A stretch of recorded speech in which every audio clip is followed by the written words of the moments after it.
Hai korang, so boleh tengok kan rambut saya pun dah habis di shampoo. Okay, so before kita nak cuba apa-apa produk, I would strongly recommend that you guys bersihkan dulu rambut korang supaya tidak ada kesan-kesan kotoran ataupun mungkin minyak-minyak daripada rambut. Okay, sebab itulah rambut ni bila dah letak produk, dia akan tahan lebih lama. Okay, so terima kasih kepada Shane's Malaysia sebab bagi saya L2 Hair Conditioner. Okay, hari tu kita dah cuba kan yang klasik sesuai untuk semua jenis rambut. Hari yang saya ada event tu, korang pun tengok kan rambut saya kan dia bergulung-gulung di bawah tu kan, tapi masih tak kusut. So hari ni kita akan cuba yang care punya version, iaitu untuk rambut kering dan rosak. Okay, macam saya ni dah macam-macam benda saya buat kat rambut saya kan, tengoklah dah macam dah botak dah, tapi itulah perempuan kan, gila kan. So anyway, saya akan cuba yang ini. So what I did is, okay, lepas saya shampoo, saya biarkan rambut saya kering sedikit. Sebab pada saya kalau kita guna rambut, kita guna produk waktu rambut kita sangat basah kan, dia memang it's not gonna work that well. And lagi satu, bila rambut kita basah, sebenarnya dia agak prone to breakage. Maksudnya kita punya structure rambut tu dia rapuh.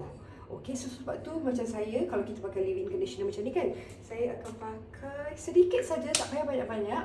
And then kita pakai waktu rambut kita dalam keadaan lembab. So nanti dia akan serap apa-apa nutrient yang ada dalam tu untuk tengok whether or not it would work on our hair. Okay, so kejap lagi saya nak biarkan kering sikit lagi, and then I'm gonna brush very slowly. Sebab apa tahu? Again bila rambut kita basah ataupun lembab, dia memang prone to breakage. So you tak boleh kasar-kasar bila you sikat. Macam tu, no, it doesn't work that way. So you have to be gentle with your hair so that your hair will be gentler to you. Okay, so kejap lagi saya akan tunjuk lepas kita cuba. Okay, thank you again Shane's Malaysia. Bye.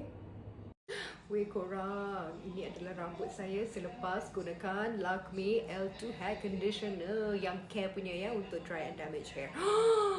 My god. Okay, kalau korang boleh sikat rambut guna jari, okay, itu tanda produk tu betul-betul bagus untuk mengurangkan kekusutan. Okay, saya akan letak lebih banyak lagi maklumat tentang produk ini dalam caption, and jangan lupa untuk masukkan dalam you punya shopping cart. Okay, barulah kita boleh cantik bersama-sama. Okay, terima kasih lagi sekali kepada Shane's Malaysia. Kita collaborate lagi. Okay, bye.